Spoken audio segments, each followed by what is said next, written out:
I have frequently been on public saying that we need to stop killing our children, that we must accept that we are the ones as adults in the house who've been messing up in this republic.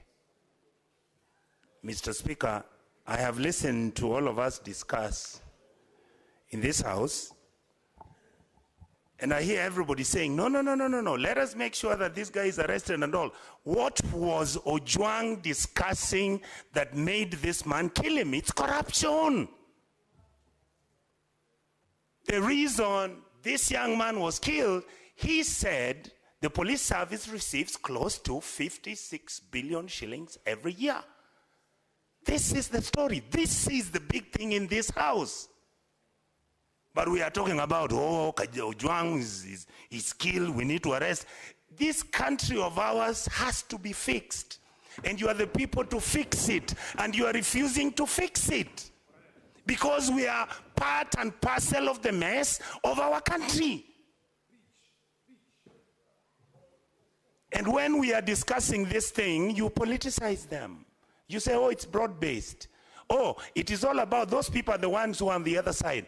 When this thing collapses, all of you will be in the same boat, I tell you. You will hang separately. Because you are the people betraying this republic. The police officers are a consequence of our failure. That is the reality. We have refused to accept that we can fix this country, that we can work together, that we don't have to be tribal, that we can actually act as adults. But we behave like children when everybody outside is crying, saying, where are the adults in the house? I beg you people, let us sit and fix our country. What you see happening to Ojwang is a consequence of a failed system. Thank you, Mr. Speaker. Senator Chute. Asante sana Mheshimiwa Speaker. Kwanza nachukua nafasi hii kuomboleza familia, marafiki na watu ya Homa Bay kwa kifo ya Albert Ojwang ambaye alikuwa na miaka 31. Mheshimiwa Speaker, leo ukiendesha gari ukikimbizwa na wakora, mahali utaenda kwanza kukimbilia uokoe maisha yako ni police station. Mheshimiwa Speaker, sasa ukienda police station ya Kenya na utauawa, ukikimbizwa na wezi utaenda wapi? Hauna mahali pa kwenda, kwa sababu mahali unakimbizwa iko kifo, mahali unaenda pia iko kifo. Hiyo ndio maisha tuko nayo leo. Mheshimiwa Speaker, askari iko Kenya ni 1108 askari polisi na askari ya utawala. Mheshimiwa Speaker, mimi nikisimama hapa nikiwakilisha Marsabit, sitaki kulaumu polisi wote. Siku 5 iliyopita mahali inaitwa Loyangalani Electorokana, Marsabit County, watu 4 waliuawa. Napeana pole kwa hiyo familia. Kama polisi wanaitwa QRU, Quick Response Unit, hawajafika huko, saa hizi watu karibu 100 wamekufa. Nataka kupongeza polisi vile walifanya kazi hapo.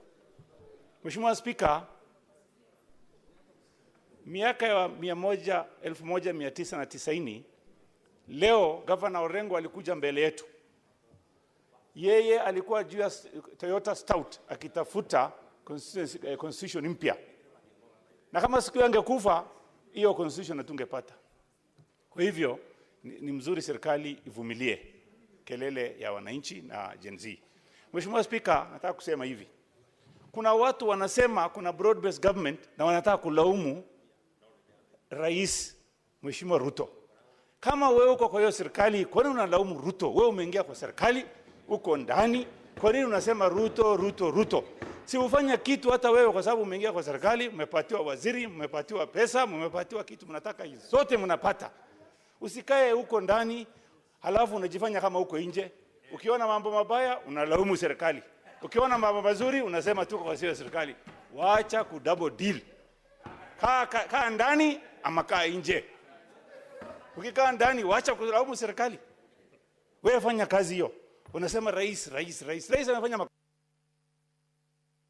Senator Catherine.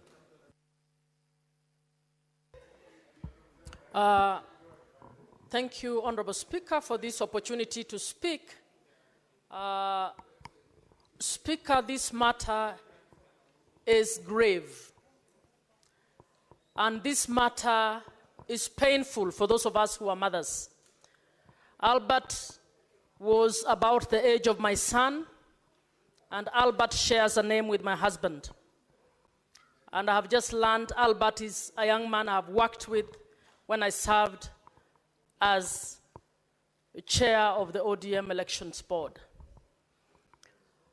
Mr. Speaker, what has happened is serious. And in my view, if not taken seriously, it may very well be the last straw.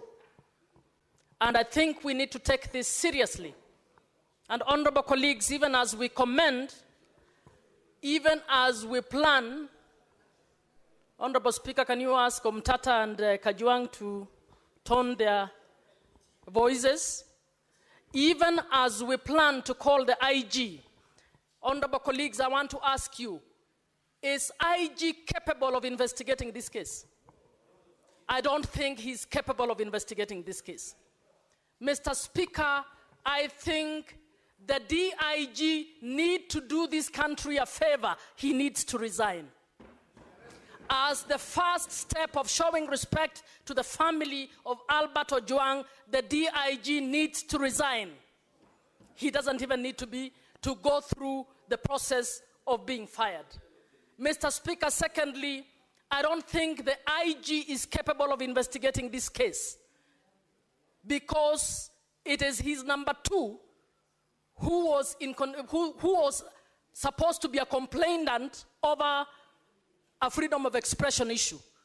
I'm asking that we consider this matter being guided as an inquest so that somebody other than the IG or the DIG deals with this matter. And I'm asking colleagues to put their heads together to seriously consider so that we can get justice for this family. And for those of you who are close to the president, please give him this advice. This may very well be the last straw in this country. I think it is sad for this family. No, I'm not threatening anybody. It is sad for this nation, and it is painful. Anybody who is a mother, anybody who is a father feels that this is not acceptable. Senator Methu. Thank you very much, Mr. Speaker, sir.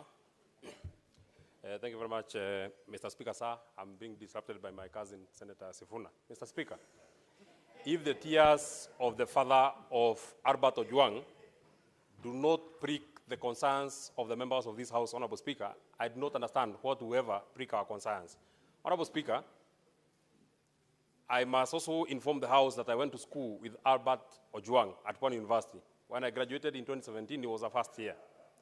Mr. Speaker, how fragile are the egos of the people who have been tasked with the security apparatus of this republic, that a person of the stature of the Deputy Inspector General, who has a training, and I've seen that he has a master's in counter-terrorism, a man who is trained to deal with terrorists, cannot deal with just a Facebook post, Honorable Speaker, that he had to send for this young man on a weekend. Mr. Speaker, there is no record that Albert Ojwang was summoned to appear in any police station and he said no.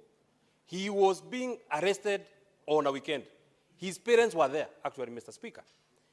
Their father was coming to Nairobi with the title to come and secure the bond or the bail of his son, only to be given the body of his son in a body bag, Honorable Speaker. I am wondering, Honorable Speaker, even as we speak about the people who we are speaking about. Mr. Speaker, did you actually see that the complainant in this particular case, DIG Eliud Lagat, was standing behind the Inspector General of Police when they're saying that they are starting the investigation, Honorable Speaker? How would a person whom, in my opinion, is the lead suspect in the murder of Ojwang be standing right behind the people who are expected to investigate, Honorable Speaker? Mr. Speaker, number two, I also would wonder how cold and how heartless is the heart of the president, that to this minute, he has not even issued a condolences. Everything is running on in the country like nothing has happened, Honorable Speaker. We have not even seen the condolence message of the Minister of Interior. If the president wants the young people to actually believe that he loves them, as he has been saying, Honorable Speaker, he must crack the whip on this person, Eliud Lagat. And I would ask, Mr. Speaker, who is this person that is protecting Eliud Lagat? How powerful is Eliud Lagat that he has or can commit a crime of this magnitude, Honorable Speaker, and continue serving as the Deputy Inspector General of Police, Honorable Speaker? Even as we require them to come to the House, him should have done this country a favor by resigning. In a democracy that is working, Honorable Speaker, Eliud Lagat cannot and should not be serving as the Deputy Inspector General of Police, Honorable Speaker. Finally, the life of Ojwang is as important as the life of Ongondowere, Honorable Speaker. In 2 days, the PS for Internal Interior was giving an update of what has happened, including the arrest of suspects. Senator Isaboy.